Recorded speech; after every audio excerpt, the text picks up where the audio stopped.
जय हिंद। नमस्कार दोस्तों, आज की इस वीडियो में हम आप सभी को यह बताने वाले हैं कि अगर आप सभी RPF constable SI and constable के लिए अगर आपने फॉर्म को अप्लाई किया है तो आप सभी के लिए बड़ी खुशखबरी है। खुशखबरी क्या है, सारी चीज़ें मैं आपको बताने वाला हूं और उन बच्चों का फॉर्म यहां पे पक्का रिजेक्ट होने वाला है। क्या दोस्तों, अगर आपने भी ऐसी गलती की है तो आपका भी फॉर्म यहाँ पे रिजेक्ट हो जाएगा और कोई भी आपको यहाँ पे बचा नहीं सकता। आप सभी यहाँ पे एग्जाम से वंचित रह जाएंगे। ठीक है, अभी क्या है क्या कैसे नहीं है सारी जानकारी मैं आपको देने वाला हूँ, तो वीडियो को कंप्लीट जरूर देखिएगा।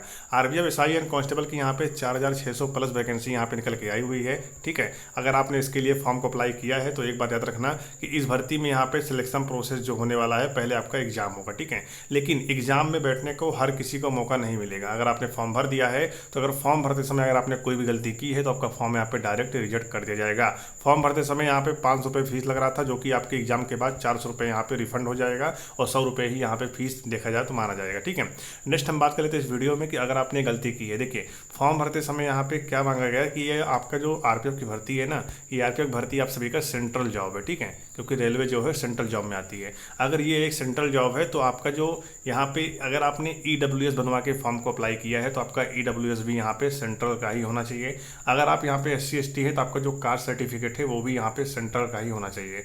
अगर आपने सेंट्रल का लगा के फॉर्म भर दिया है तो आपका यहाँ पे एडमिट कार्ड आएगा और आपका फॉर्म यहाँ पे रिजेक्ट नहीं होगा। आप भी यहाँ पे एग्जाम देने का आपको भी यहाँ पे मौका मिलेगा। ठीक है, नेक्स्ट हम बात कर लेते हैं कि अगर आप सभी फॉर्म भरते समय यहाँ पर फोटो गलत चूज कर लिया है। जी हाँ दोस्तों, अगर आपने फोटो गलत फिलअप कर दिया है या फोटो में आपने यहाँ पे कोई टोपी वगैरह लगा लिया है, फोटो में अगर आपने चश्मा लगा लिया है या फोटो आपका यहाँ पे बहुत धुंधला आया हुआ है, फोटो में कोई भी गड़बड़ी है, अगर आपके फोटो में दोनों कान दिखाई पड़ रहे हैं, सामने की तरफ आप देख रहे हो, आपके दोनों कान अगर दिखाई पड़ रहे हैं तो समझ लो आपका फोटो जो है बिल्कुल सही है और आप सभी का फॉर्म यहाँ पे एक्सेप्ट हो जाएगा। यदि कोई गलती अगर फोटो में पाई जाती है तो आपका फॉर्म यहाँ पे तुरंत रिजेक्ट किया जाएगा। ठीक है, नेक्स्ट हम बात करें सिग्नेचर को लेकर। देखिए, सिग्नेचर यहाँ पे हर कोई बच्चा करता है। ठीक है, लेकिन सिग्नेचर अपलोड करने को लेकर यहाँ पे बात की जाए तो कुछ सिग्नेचर यहाँ पे धुंधला भी अपलोड होता है।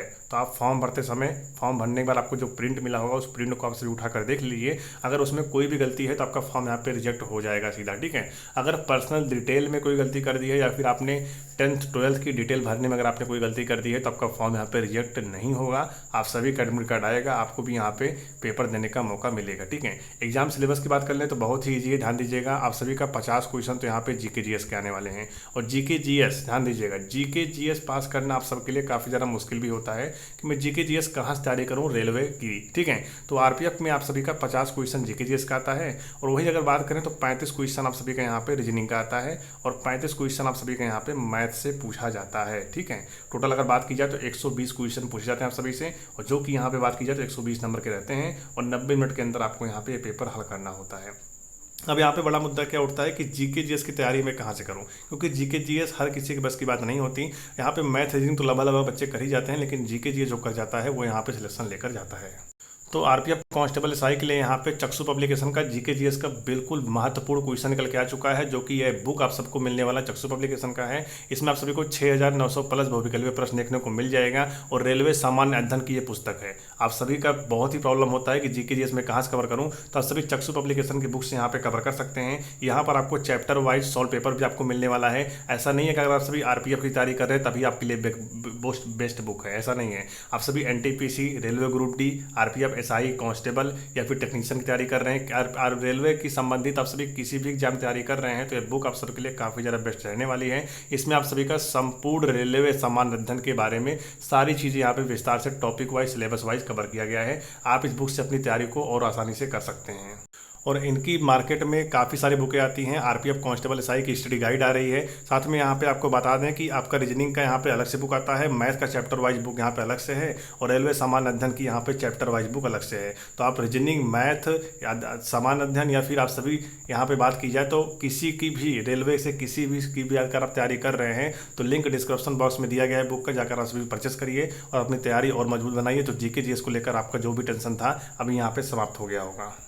अब हम यहाँ पे नेक्स्ट बात कर लेते हैं कि अगर आप सभी आरपीएफ कांस्टेबल के एसआई की आपकी तैयारी कर रहे हैं तो इसके लिए सबसे बड़ी महत्वपूर्ण बात है क्या है कि अगर आपका फॉर्म यहाँ पे रिजेक्ट हो जाता है तो क्या यहाँ पे करेक्शन करने का मौका मिलेगा। तो देखिए, फॉर्म यहाँ पे 14 मई तक अप्लाई हो रहे हैं। ठीक है, अगर आपने फॉर्म अप्लाई नहीं किया है तो फॉर्म जो है आप सभी फटाफट यहाँ पे अप्लाई कर दीजिए। ठीक है, अभी फॉर्म जैसे आप सभी यहाँ पे अप्लाई कर देते हैं फिर आप सभी का फॉर्म यहाँ पे रिजेक्ट होने की संभावना जो है तभी रहेगी जब आप सभी ने फॉर्म भरते समय कोई गलती की होगी। अगर आपने कोई गलती नहीं की है तो आप सभी के यहाँ पे एडमिट कार्ड आएगा, कोई दिक्कत यहाँ पे नहीं होगा। ठीक है, मैंने बता दिया कि डॉक्यूमेंट डॉक्यूमेंट में अगर आप सभी यहाँ पर EWS से फॉर्म को अप्लाई कर रहे हैं तो आपका EWS का जो सर्टिफिकेट है वो आप सभी देखिए, ध्यान सुनिएगा, क्योंकि 31 मार्च को सारे EWS यहाँ पे एक्सपायर हो जाते हैं। ठीक है, तो आप सभी का अप्लाई जो यहाँ पे शुरू हो रहा है वो शुरू हुआ था 15 अप्रैल से। ठीक है, 15 अप्रैल से लेकर 14 मई तक आप सभी का अप्लाई शुरू हो रहा है। तो जो EWS आप सभी का लगने वाला है, तो जो 31 मार्च को एक्सपायर हो गया EWS, वो EWS आपका नहीं लगेगा। ठीक है, आपको जो EWS लगेगा वो 2024 और 2025 का EWS लगने वाला है। तो अगर आपने ये बनवा के लगा दिया तो अच्छी बात है, अगर बनवा के नहीं लगाया, पुराना लगा दिया है, तो कोई दिक्कत नहीं है, आपको यहाँ पे जनरल में काउंट कर लिया जाएगा, कोई दिक्कत यहाँ पे नहीं खड़ा होगा। ठीक है, नेक्स्ट हम बात कर लेते हैं SC/ST को लेकर। देखिए, उनका कास्ट सर्टिफिकेट जो है वो सेंट्रल का ही होना चाहिए। अगर आपने बनवा के लगा दिया है तो कोई दिक्कत नहीं होगा, आपका भी यहाँ पे एडमिट कार्ड आएगा, आपको भी एग्जाम देने का मौका मिलेगा। एग्जाम की बात करें यहाँ पर, तो आप सभी का जो एग्जाम है यहाँ पे वो अगस्त सितंबर के महीने में कंडक्ट करवाने की बात कही जा रही है।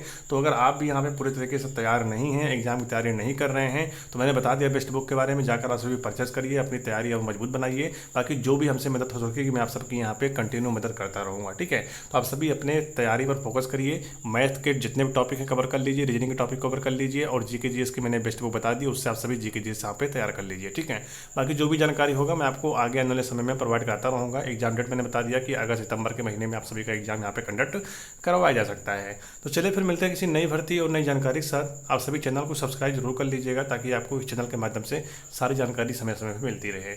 मिलते हैं इस वीडियो में, तब तक के लिए जय हिंद, जय भारत, वंदे मातरम।